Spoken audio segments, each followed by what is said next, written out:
חושב על שם יוסף.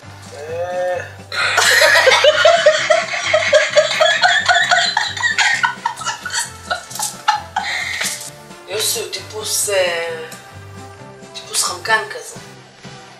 הוא תזזיתי כזה. אוקיי.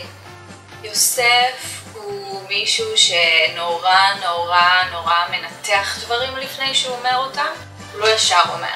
מה שאמא אומרת, כאילו, תמיד הוא עושה. וחייב לספר לה, וחייב זה הכי בן של אמא. יוסף הוא בחור שעובד בחנות בגדים. הוא כל היום מקבל את הבגדים שאנשים עושים בלגן. מה, בגלל המעצב? זה שם של גבר שעובד בבנק.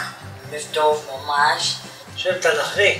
חפרן שלא מהעולם הזה. בדרך כלל הם גם קוראים על שם מישהו. שם חזק. יוסף עושה לי שרת של בית ספר. יוספון.